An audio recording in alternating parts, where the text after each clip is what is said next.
good. We're rolling here. Okay. And welcome to another episode of Questionable Personalities. We're here with Ken Mandel, with one L.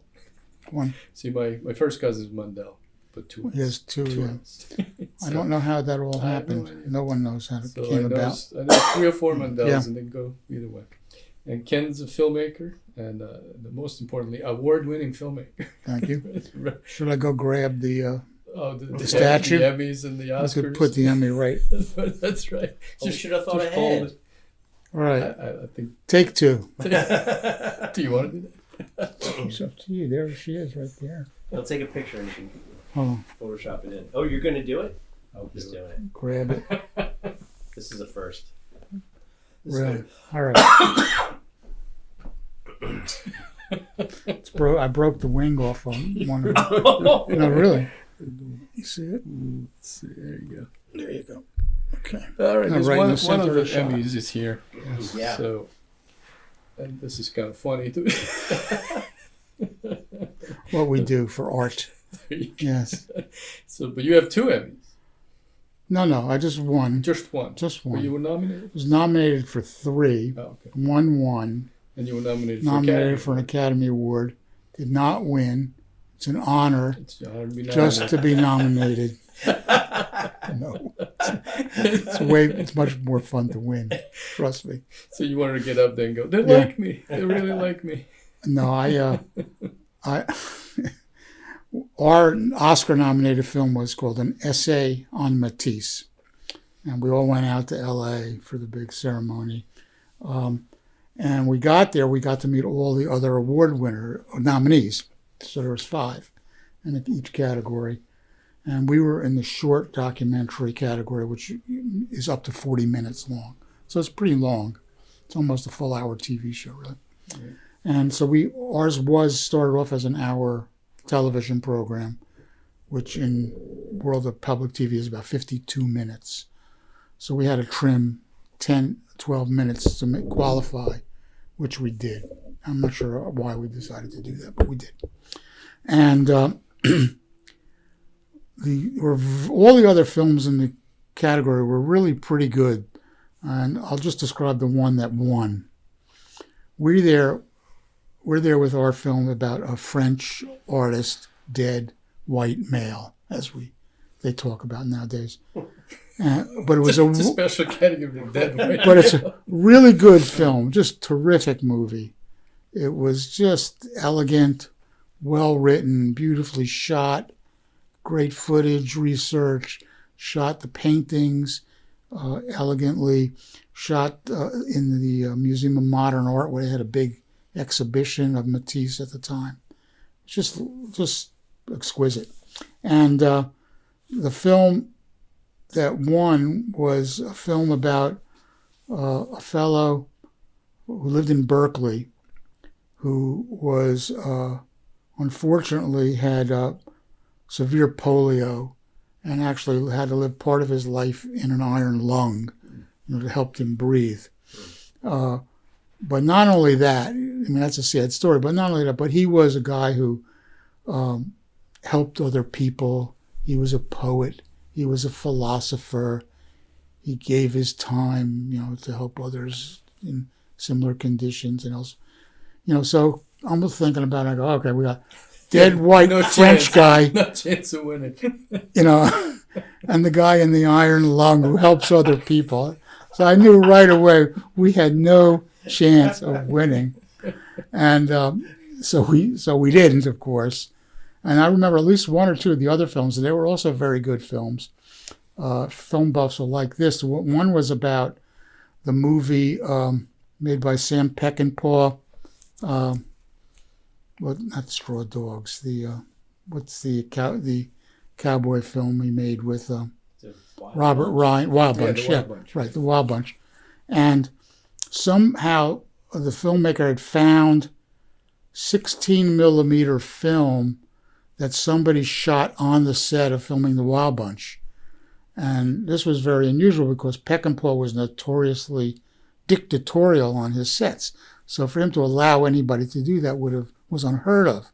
So they figured it had to be done by one of the actors whom he couldn't really, be dictatorial with. and they thought it was probably Robert Ryan.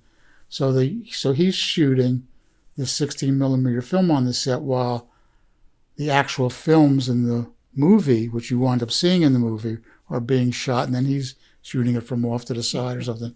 And the guy, cut it together with some interviews of the remaining actors that were still around, and Peckinpah was dead by quite a while then. And that was a wonderful movie, deserving being nominated, and could have won as easily.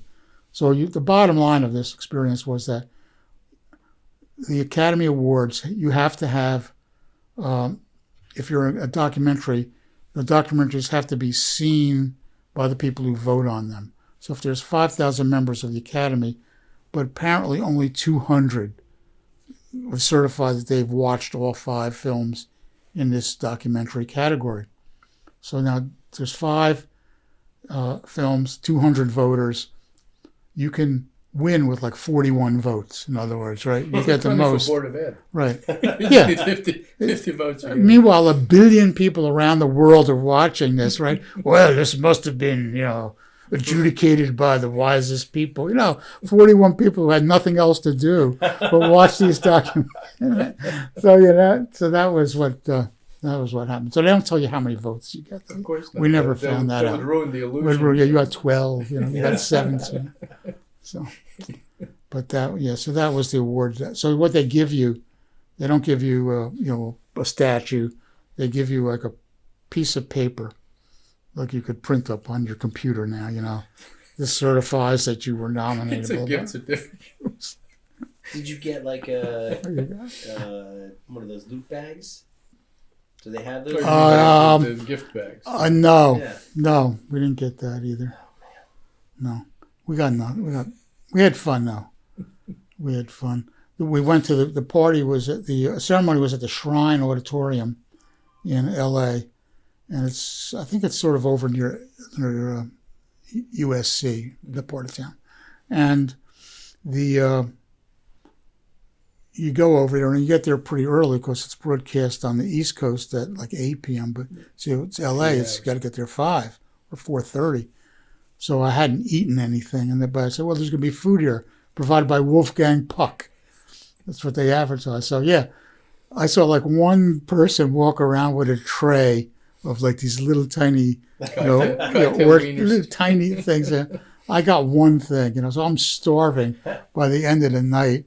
We went to some party. We were shut out from the good parties, of course, because we were not only documentary category. So we found this one party hosted by Paul Sorvino, which was a pretty good party. It was a fundraising for a charity, and they had run out of food by the time we got there too. So by the time I got back to the hotel, now it's about 11:30, 12, and I hadn't eaten since like noon. And let this be a lesson to you: if you get invited, make sure you eat and wear comfortable shoes. It's like a wedding. Yeah. If it's your wedding, we got back to the hotel. The kitchen was closed, but they took pity on us and they whipped some stuff up together. I guess made some French fries or something. Leftover grease. So I lost, and all I had to eat was French fries. So. That's a consolation prize. Brutal, man. French Yeah. fries. It was brutal. So we could probably back up a little bit. That's a fun story, but you started as an engineering student. Yes. And so, how did that go from being an engineer to filmmaking? Well, why was I an engineer? To start briefly, I could tell you that bad guidance counseling. I had an aptitude for math and science, and I did very well on the tests, the SATs. But, what did I know? I was a 17-year-old kid. And the guidance counselor says, "Oh, yeah, you're really good at this. You should be an engineer." I said, "Oh, okay." And my main goal going to college back then was just to get out of my house. I'm sorry, Mom. I hope you see this. I loved you, but I had to get out of my house. And so, I would major in anything to get out of it. So I went there. That's a pretty desperate move. Well, but, I didn't. It wasn't that I hated it. I thought it would be okay. I wasn't thinking about it at all. And so I'm into this now 4 years, and I say, I don't really like this, And I said, well, I might as well finish it up. So I staggered to the finish line. And then I got the degree, and I never worked as an engineer. So years later, I'm going to sanitize this a little bit. And you don't have to. no, I don't have to, but I will. Oh, well, maybe I won't later. But to keep it relatively short, I was helping. I was working on political campaigns, and somebody said, "Can we make an advertisement or a program for this campaign?" I said, "Well, I don't know anything about it," and but I figured it out. And this was when they had reel-to-reel tapes that you used. I guess they were half-inch tapes, but I can't remember the dimensions. No, it was video, and we shot the spot and edited it somehow, minimally, and that's how it started. And I said, well, this is pretty interesting. And then years later, I ran into a friend of mine I went to high school with. He said to me, it's not surprising to me that you became a documentary filmmaker, because when we were kids, what you were always good at when we were sitting around and had nothing to do and were bored stiff, you would start telling stories, and you were a good storyteller. And somehow I found that out, despite the bad guidance counseling, despite the 5 years of college and engineering, that was really what I was pretty good at and I liked to do. And so that's kind of how I landed. How many years later? This is about 11 years after college. Yeah. So how old was I? I was 32 or 3. So how did you end up in? I mean, all right, that's 70s, Vietnam era protest. You were involved in all that stuff. Yeah. Yep. As many young people. Yes, I have an FBI file. Oh well. To be expected, right? Exactly. It's kind of boring file, but yeah, but it's sort of just saying it is it's impressive. Yeah, it is.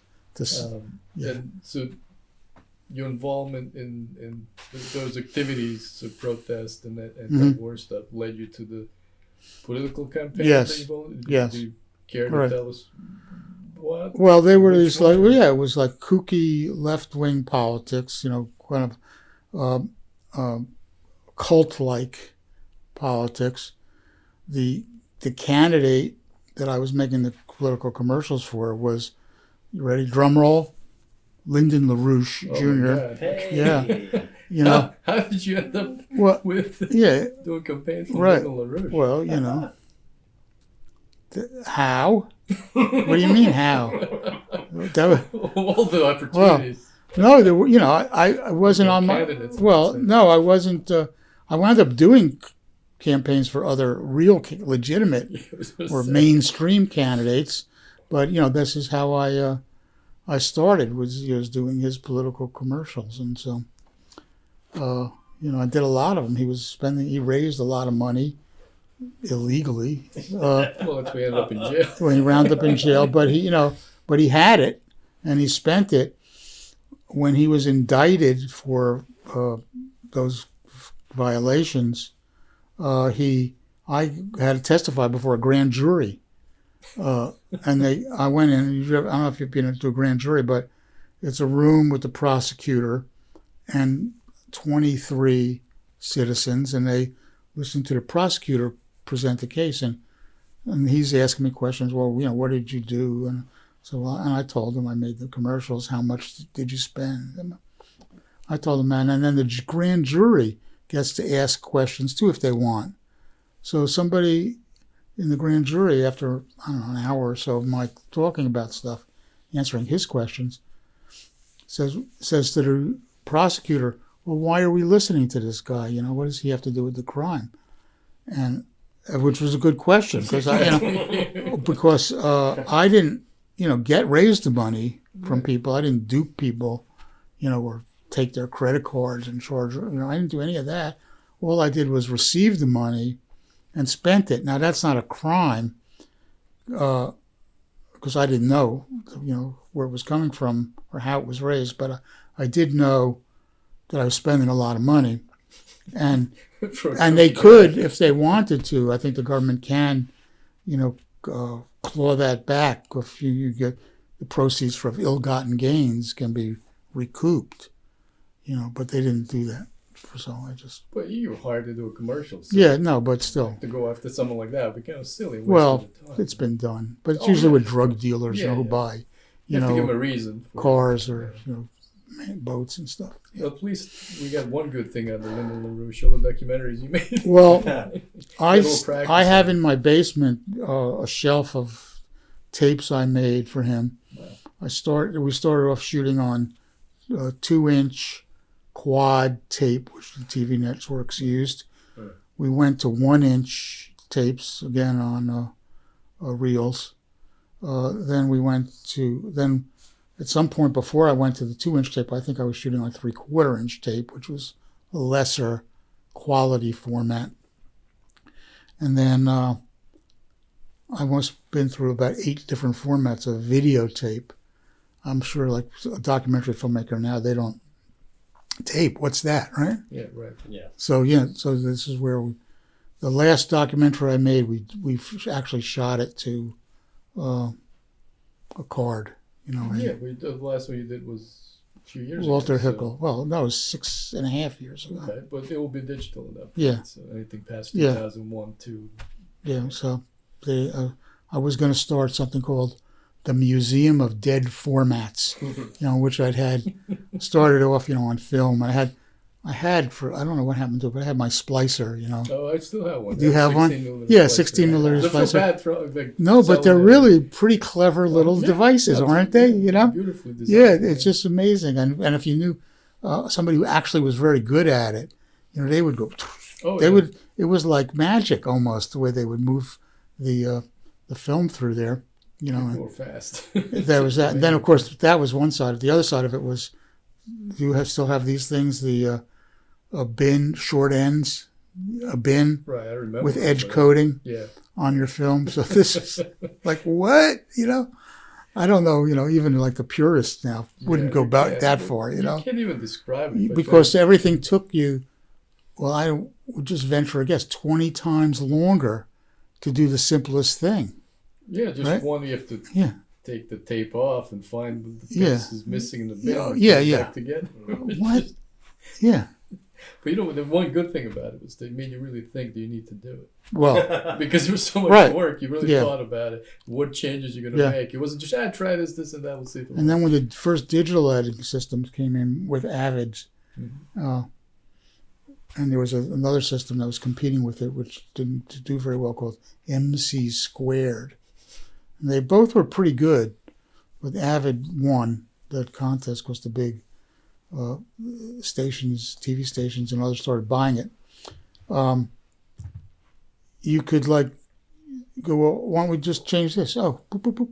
Change that. Oh, boop, boop, boop. And then you go, what? How did we even exist before this? So it was crazy. Yeah, it's amazing. So, Yeah. but at least you got good practice on those commercials, and you had a budget, so that probably provided some Yeah, no, they were base. mostly pretty bad. LaRouche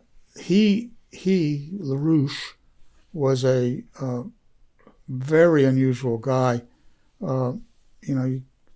People would describe him as a nut and a megalomaniac, and he was all of that. But he had certain talents that were just staggering sometimes. He'd sit down in front of a camera, and we'd say to him, okay, well, the show's going to be, it was a half-hour show they would buy. 26 minutes. And he would sit down and he would talk almost straight ahead to the camera for 26 minutes. And one time we did it, a taping, it was one of the last ones I ever did in 1984. We're recording on 1-inch tape, and there was a problem with the tape. We played it back, and there was something wrong. There was something wrong with the tape physically itself, I think. So another piece of tape, and he just did the same thing over again, almost exactly. What? How do you do that, And he was pretty glib, articulate, kind of somewhat incomprehensible, but, you didn't really realize it at the time until afterwards. You say, what did he say? Doesn't matter. But, Sounded good, but we don't know. Yeah, it sounded really good, but anyway, so that was his. That's a quality you need if you'll be a cult leader. Yeah, no, that's good. That's a good point. That's a good point, Boris, because he really had to sort of could fool enough people with was it dazzle them with bullshit? Is that the phrase? Sure. Baffle them. What's the phrase? If you can't do this, do that. But he did that, to baffle them with bullshit. Yeah. So, right. Yeah. Well, you need a certain level of charisma to run a cult. Well, yeah, it was an odd kind of charisma, but yeah. Well, most of them are. Yeah, right. When you look back at it, yes. But when you're in the times of those days, you think you can change the world. You can. Make it a better place. Because when you're in school, you had all this stuff going on. The war, MLK Jr. assassination, right? Kennedy, all that stuff. Yeah. Was there the time afterwards, the younger people at that time, because the war was over? Yeah. Was there a situation where you were looking for something else to kind of keep going? Exactly. And maybe he was in the right place. Exactly. Exactly. Yeah. Exactly. He was. He started off his. That era of his campaign. So he was in his 40s maybe at the time during the anti-war movement and the Columbia University takeover strike. He was 68. And so, he sorted his faction on the left. And there were the left back then was just because of all these splinter groups of communist and socialist and anarchist, and yeah, he was a Marxist. He was pushing those. He had his own brand of Marxist. He wrapped it up. He originally was in the Trotskyite group of the Socialist Workers Party. He was they threw him out because he was a little too weird for them. Because they were sidling up to sort of be a little more mainstream, kind of like McGovernite. He was trying to run as a Democrat at one point. Well, then later. That was a way to raise money, for campaigns, because the federal government has this matching fund thing, which is now passé for most of the candidates because they don't want to spend that little.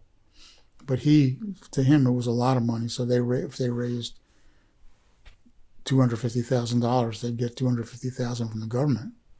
So now, so it's a lot of dough. So then from that, right. So when you decided or realized this, you better do something else. Well, I had set myself up as an advertising agency, and I was making these commercials for him and for other people kind of related to him or members of his organization, and some people who were fringe members or for candidates who kind of got sucked into his orbit, and then. So I knew something about making these things as a producer. And then a friend of mine, who was also helping out on the campaign, he started his own company. And he said, I said to him, you had some good ideas for shows. You started making documentaries. And then we started working together. So that's how it all started back in 84, which is, do the math, 36 years ago.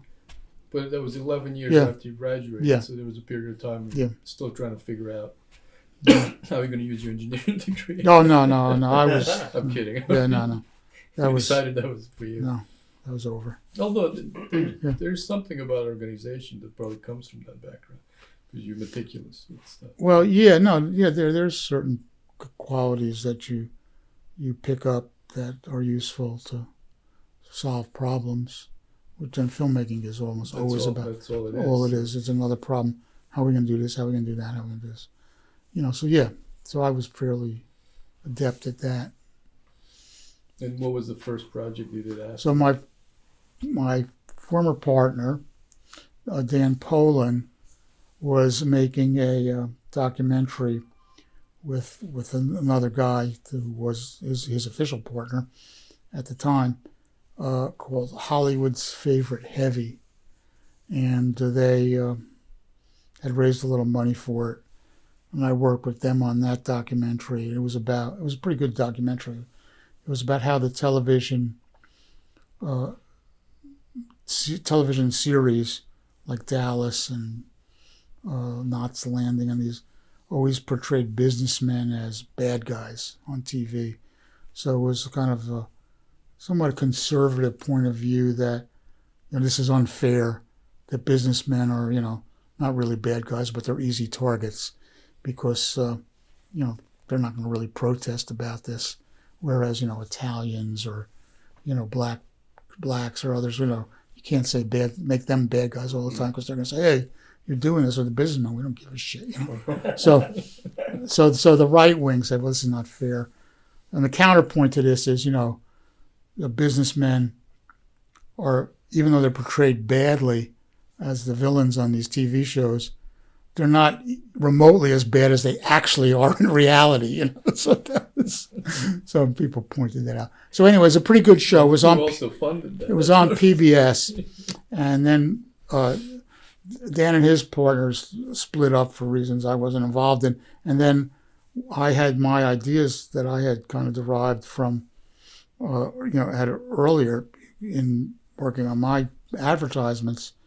And I came up with the idea to do a series about engineering and great projects. So my engineering background pays off again, right? And so if it started in 1985 or 6, it didn't actually get on the air and broadcast until 2001. So that's like 15, 16 years. Was that the whole series? Yeah, it was wound up being 4 shows.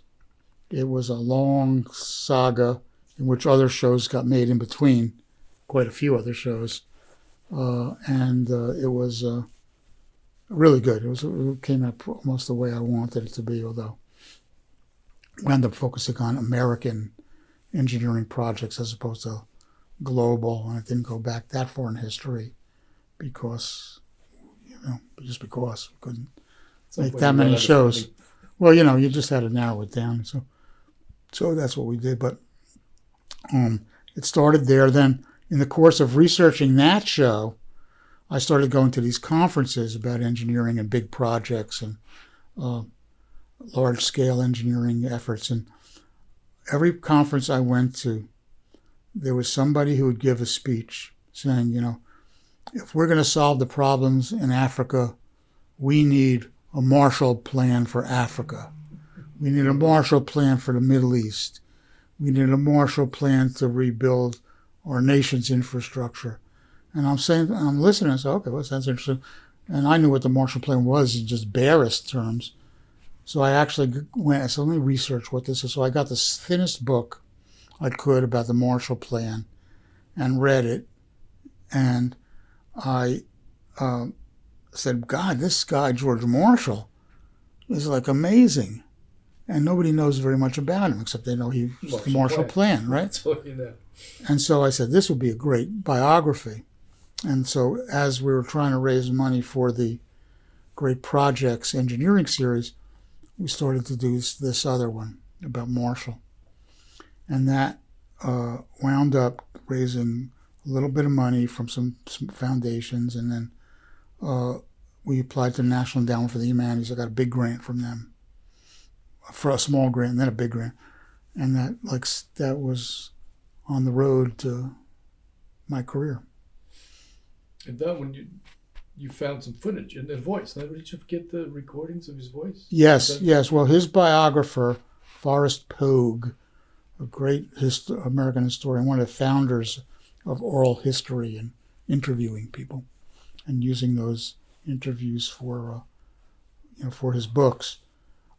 He had recorded Marshall in the 1950s. Now Marshall's long retired and elderly, about as old as I am now. He was still alive because he did the interviews for us. So he recorded them on like a little... The real trick with it, yeah, reel-to-reel tape recorder, like quarter-inch tape, that he was just doing to take notes. And so they were really poor quality. And but he had them. And they gave us all the tapes to use. And they This was just at the time when audio digital technology was coming in. This was about 1988, 89, 90. And the first programs were coming in to clean these tapes up. So you could actually use them in broadcast before, because if you listen to them, they were unusable. So they needed to be enhanced. And Yeah, they had to be cleaned. They might, I guess the term might now be digitally remastered or something. But once we had that, you could tell by listening to these tapes that was so much more than if you had read what he had said, which we had, because he had transcribed them. Mm-hmm. But hearing how he said things, what kind of emotion he said things, really made the man come alive. In his newsreel footage, he was always very official, distant. He was very private, too. He was a very private guy. But even in public, when he had to speak in public, which he didn't like to do, he just kept his distance. And so you didn't learn much about him, but you could hear it in his voice. And that transformed the program into just a revelation for people who even thought they knew him. And that's how we start the show off by. It's a wonderful sequence where we go few even in his lifetime really claimed to know George Marshall. His own, I forget the exact term of it, reticence and self-effacing quality, always made him recede to the background. And as this image is on screen, there's a stock footage of Marshall and General John Pershing, Black Jack Pershing, who was Marshall's boss in World War I. And there's a ceremony honoring Pershing, and they walk out of a doorway, Pershing first, and Pershing steps down sort from the shadows into the light, Marshall a half step behind him. But when Pershing lands in the bottom step, Marshall realizes he doesn't want to take the spotlight from Pershing, takes a step back, and then another step up this back step, and as it turned out in the film, into the shadow. Right? Exactly, You couldn't get it better. And then what we had to do, though, was what did we want to do? And Bars, you as a filmmaker, you know that back then this was really hard to do. Now you could do it, boop, boop, boop, done. We wanted to slow the film down, and then at the same time zoom in on Marshall, right? So you double move, right? Yeah, okay. Optical print. Yeah. So, and we thought, it's going to cost us a fortune to do this, right? It's like stupid to say that now, right? It's going to cost us a fortune, right? So, but I can remember at screenings of the film hearing audible gasps from the audience about, because it was exactly the point we were trying to make. Yeah, that's this guy. He just didn't want to be out there. He just wanted to do his job. Yeah, and we enhanced the visual too. Yeah. I mean, you might have got it without it, but I think we kind of pushed it. You focused it. Yeah, focused the viewer on that. So that was really a touch that you learn, as you're watching the film, and you say, well, what can we do to make our point even stronger? And so once doing that as a that's some technical thing, using this old footage that was shot. Marshall was in uniform, so it was 1945 or earlier. So it was cool. It was really cool. It was one of the best moments. That film, the George Marshall and the American Century movie, the biography of him, really was the film people ask this question, what's your favorite movie, And it's like asking, which is your favorite kid, So you can't. What was your shot of the answer? You can't answer it. So, but you're not going to hurt the film's feelings. Yes, that's true. But I did. But that film was the one that came out the way I wanted it to come out, more than any other. It was some of the ways we cleaned up his voice, and people could really hear this man, use the footage to show his qualities, and found people who really knew him, which was one of the things I always like to do with a history film, is to not go that far back in history where nobody really, who had any personal knowledge of the person, is not available to say something. So that was my. So then all that worked in that movie, and people appreciated it. It came out to be a 90-minute movie, a TV show, and that's the movie that won the Emmy Award. This puppy right there, and that was the award was given. The show was broadcast in 1993, and the award ceremony was in '94, and I had just had my first hip replacement surgery. You would say, well, you're pretty young to have it, Ken, but I was injured, sports injury. And but anyway, so I'm still walking around with a cane at the Emmys. And they do it the same as you see the award show. The nominees are, and the winner is George Marshall and the American Century. And you get up from where you're sitting, these tables at the Plaza Hotel at the particular time. And I'm walking with the cane, so I'm going pretty slow. Yeah. A little slow. You're milking the moment. I wasn't trying to, but yeah, I was. And I get there, and then there's a stage. I got to go up like some steps. The award was being presented by the great American historian Arthur Schlesinger Jr. His son, by the way, was a documentary filmmaker, and I knew Andy Schlesinger. And I get up there, and I say a couple words to him, and my partner Dan was already up there because he wasn't using a cane, and he gets up to his speech. He gets up. Well, he didn't have much to say, but he got up and said something, and then I am there with the cane, and I start walking to the podium, and I just struck me at the moment. I take my cane and I toss it offside, and I go, I can walk. And so the whole place breaks up in laughter, right? And I see down in the front row, the guest of honor that year at these Emmys was Mayor Rudy Giuliani. And he was there, and I could see him down the bottom of my glasses, and he's laughing, he's slapping his knee, right? And then, and then I say a couple of words, and then I get off stage, and then you go back into the audience. And it was sort of in the middle of the ceremony, so we stayed around till it ended.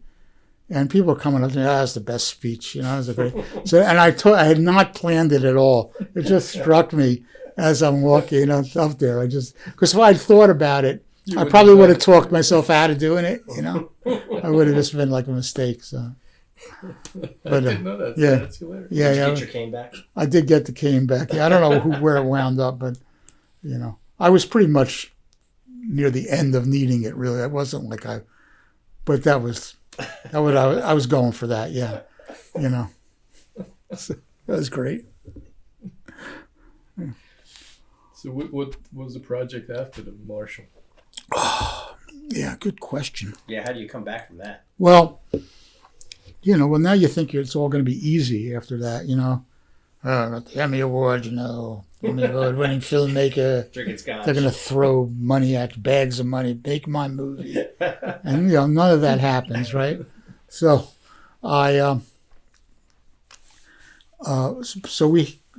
did we fall into a little fallow period then? We were still trying to raise money for the Great Projects Engineering series, and I think we did raise some money, and we started shooting some of those shows, but we ran out of money. We got a huge grant, and I say huge, in the documentary world, it was $1 million from the Alfred P. Sloan Foundation. The Sloan Foundation is founded by one of the founders of General Motors, Alfred P. Sloan, a lot of money, and their mission was to promote a better understanding of science and technology in the American public. So our series was right up their alley. Yeah, it makes sense. But that's the slogan usually on PBS when they say Yeah, and so we convinced them to give us a grant, and then it wasn't enough for the whole series, but it was a lot of money, and it was enough to get us started. We started working on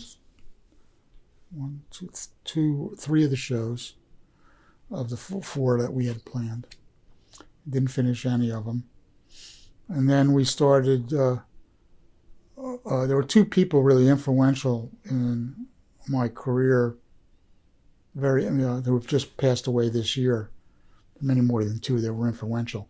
But one was the vice president of the Sloan Foundation, who gave us the grant. His name was Arthur Singer. He just died about a month ago.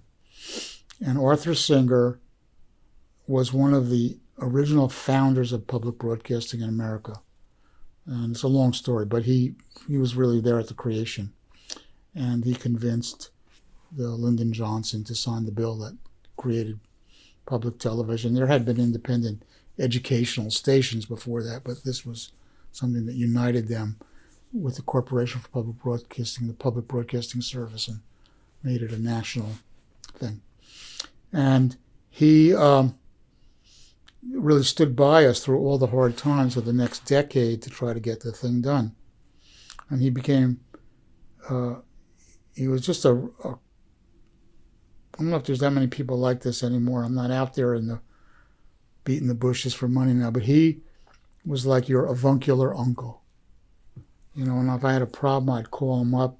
He'd go, yeah, Ken, well, let me see what I can do. Can we release some of the money? Yeah, well, let's release all of it, to you. And I'd call him up, how's it going? We were really sunk to hard times in the project. He'd go, don't worry about it. I know you're working hard. You're trying to get it done. Just keep us posted. Let us know what you can do. And never cross word, never a doubting our effort or anything like that. And years later, the series was still not made. It's 1997. And we were at a pretty low period there because we'd been at it now for about 6 years after he'd given us the grant, maybe 5. And I would go to a play reading at a place called the Ensemble Studio Theater. The play was about the Wright brothers as boys. It's called Flight. And so it was about, American engineering. It's kind of like it's like, I'll go up there. Yeah. It was only about 10 blocks away from my office in Midtown. And I go up there, and the guy who's the artistic director of the theater, he says, gee, we're trying to raise money for this theater and this play. And if you know anybody, and I'm sitting there going, just don't say anything, just leave, So of course I say, yeah, I think I know somebody who could help. And that was the Sloan Foundation, because this was up their alley. So I'm saying to myself, well, how can I call him? I haven't finished the show, right? And, I'm going to call him about some other project. Well, then I flipped it over. I said, no, wait, this is an opportunity to talk to him, give him an update about where we're at. And there were some things happening, but nothing had come through yet. And then tell him about this play, which I thought he'd be interested in. And I call him up and I go through what I just said. And then I said, oh, by the way, I just came from this play and I thought this thing is right up your alley. It's a play about the Wright brothers as boys growing up in Ohio and how they come to, become the inventors of the airplane. And I said, there's nothing in it for me. I'm not connected to it at all, but I saw it and I thought of you guys. And he says, wow, that's really interesting. I have a new guy here and he's looking for some new stuff to do. And then he goes, let me tell him about it. He calls me up, the new guy. He goes, can I come over and see this play? Long story short, he gives the theater $12,500 for this production. It's not that much money, but they needed it. For them, it was a lot. And then he gives the theater another $500,000 to do more plays like that down the road for the next 3 years. So it was like $160,000 a year, roughly, for the next 3. So now I'm like the hero of this theater. No wonder you're on the board. So they go, can you join the board? I said, yeah, well, I'm flattered, but I don't know anything about theater, and this is never going to happen again. This is just like one of those things. And they go, no, it's okay, it's okay. Because, you're somebody who would actually do something. Even one phone call can change the fate of that theater enormously. So I've been involved with the theater, and then it turned out to be a great arrangement, because even for the documentaries that we used to do in the future, we did use the actors there for voiceovers, and it's a great resource. yeah, it was a lot of talent. So that was kind of the Sloan Foundation. And the other person, this gets back to the next shows that we started to make, was a producer worked for CBS News for his whole career. His name is Perry Wolf, and Perry was technically, or literally, I guess, the guy who succeeded Edward R. Murrow at CBS in his post of of documentary production. And Murrow, had been fired. Down, right? Yeah, stepped down, fired by Paley, and Perry took over. He didn't, of course, have the clout of Edward R. Murrow, but he was still, a high-level guy, at CBS at the time, when CBS was still doing primetime documentaries. And Perry was involved in all of them. He has a shelf of these guys that, was of dozens of them.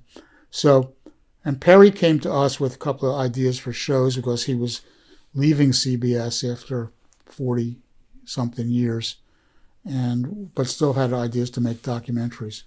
So he said he had a documentary he wanted to do based on a book his brother had written about the Spanish-American War. He'd been asked by somebody to maybe do a documentary about Matisse,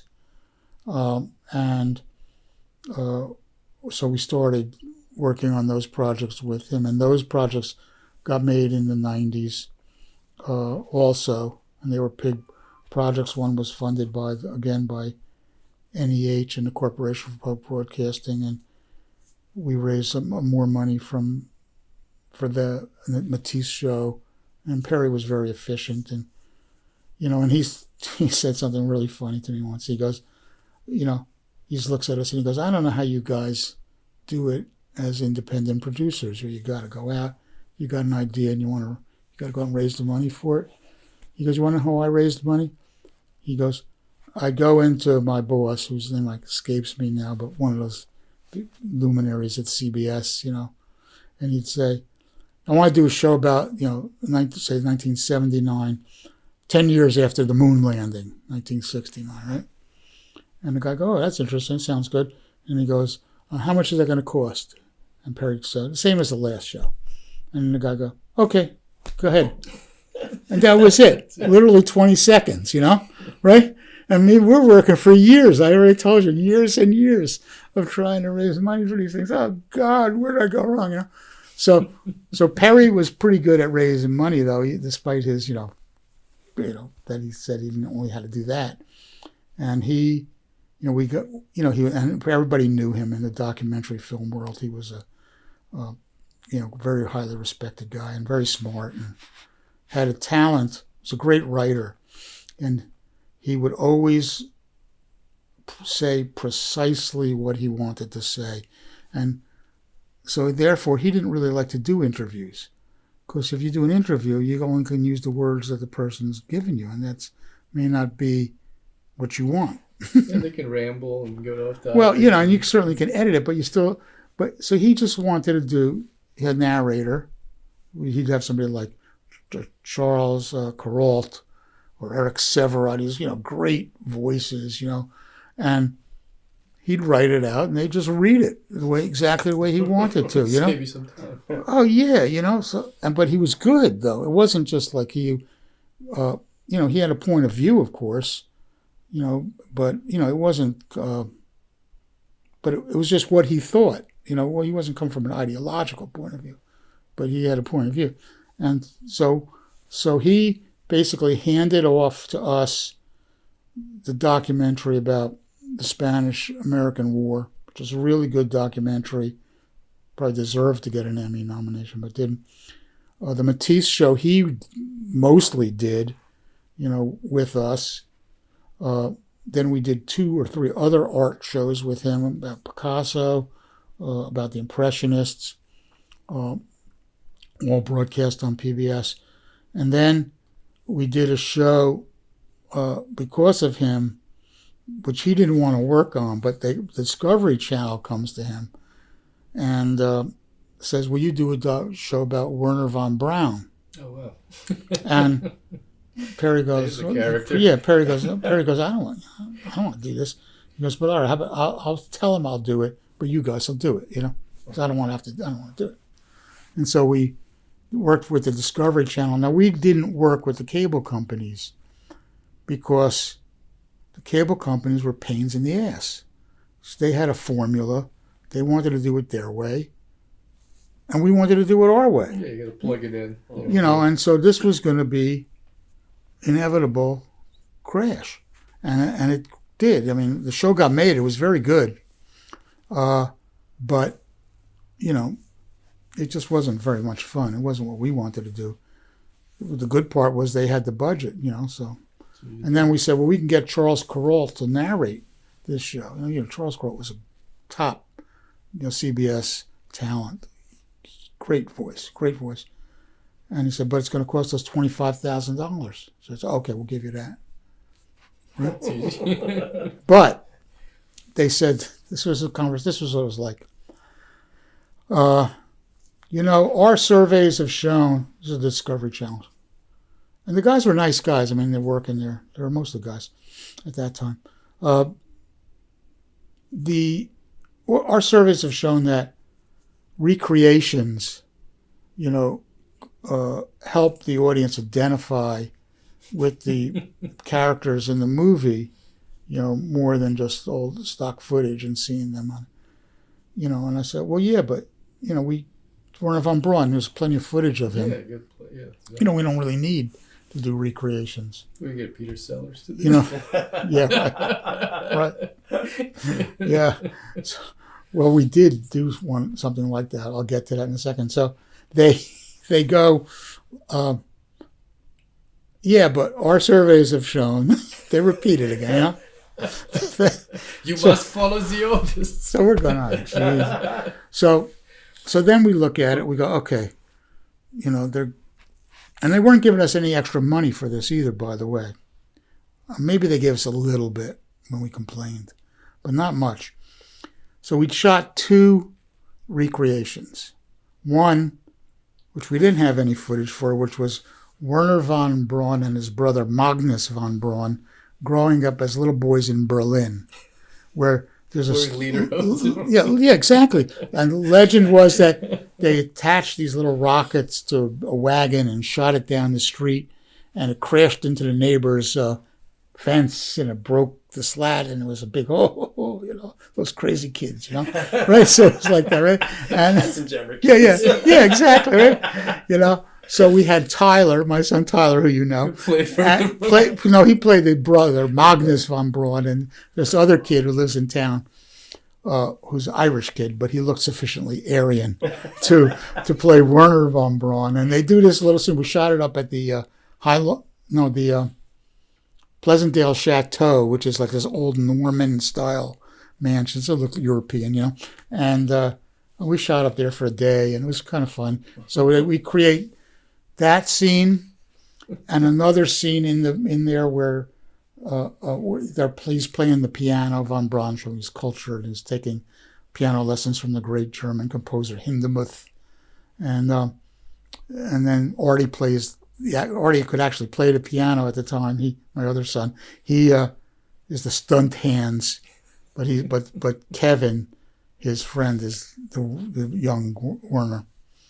So we have that scene, and then we shot another scene where comes to the United States, the famous story where the Americans spirit out the Nazi scientists. The paperclip. Operation Paperclip. And they send him out to White Sands initially, and he's out there looking at the stars, So we went down to Cape, like Sandy Hook, and shot, the stars and the sand, So those are the 2, recreations we do. It's a long story, but it sort of pays off, I think. So we we cut them in, and they actually worked pretty good. Okay, they're the kids, so that's something different. And then the stanza's pretty benign, no big deal. And the show goes on. We had the tape of the show. We sent them. Show goes on the air. They cut out the scene that they made us shoot of the wagon crashing into the thing. They just it turned out it was exactly a minute long, and I guess they figured, well, cut it out. We could sell an extra minute of advertising on the show. So we watching the show. We showing it to other people with the full director's cut, so called. And we show it, and Tyler's watching it for his big scene, and it's not there, So he is pissed. He's like 10 now, right? He's just so pissed. He goes, call my lawyer. Yeah. So we go, no, Tyler, you can't call your lawyer. So I said something to them after that. I said, yeah. So I said, the guy's name was a nice guy, but he said, so Brian, well, why did you cut out that minute of the show? You had a big deal about recreations. And I don't know if he was lying or not, but he played it well. He goes, what? We cut out the minute? Because he said. I'm sure he rehearsed that many times before. Yeah. Wow. So that was the crazy, just the bullshit you had to put up with. The clip of the famous one when Von Braun's with Kennedy and he speaks with a heavy German accent. No one questions the fact that no. What we where did, does this guy come from? There was a song written, I guess it's in the 50s or early 60s, by Tom Lehrer. Tom Lehrer, I was going to say, did you use that as the end credits? Yes. No, we didn't use it as the end, but we used it in the show.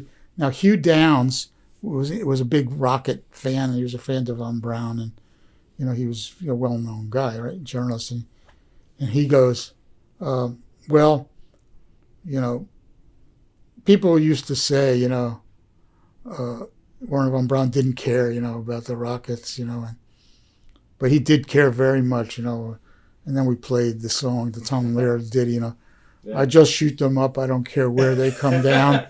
That's not my department, said Wernher Von Braun, right? But the worst joke, we couldn't use this one. This is a better joke about Von Braun, was that he goes, Mort Saul. Remember the great comic Mort Saul? So Mort Saul. He was like Lenny Bruce 2.0, something like that. Caustic, great observer. He goes, so Wernher Von Braun's just wrote his autobiography. It's called I Aim for the Stars. Mort says, but personally, I think better title would have been I Aim for the Stars, but sometimes I hit London. So we couldn't put that one in, but it was so. I can see that one fly to the sky. So what we agonized over how to portray him, because they wanted a celebratory biography of him. We said, well, okay, we're not going to go out of our way. It's not going to be Wernher Von Braun Nazi, but we had to deal with it. You can't, you could ignore that. Yeah, right. And so there's a bunch of these German scientists were still alive, elderly guys, and we interviewed a couple of them, and they said, well, you don't know what it was like for us, and then we told the facts of the case, and we said, there was a picture of him in an SS uniform. There was, because he was a member of the SS, he wasn't just a member of the party. That was a big scandal. Yeah, and and then they said, is he guilty of war crimes? Yes, by the definition of war crimes, he was.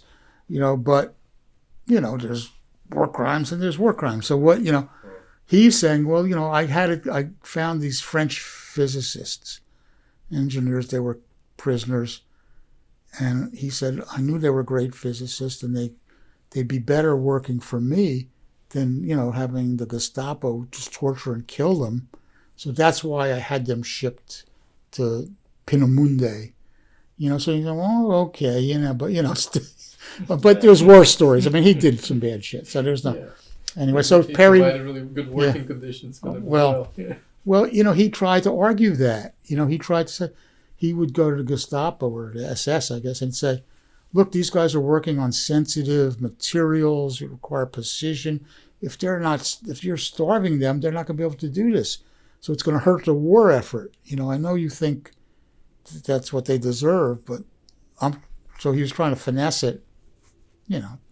That was his version of it anyway.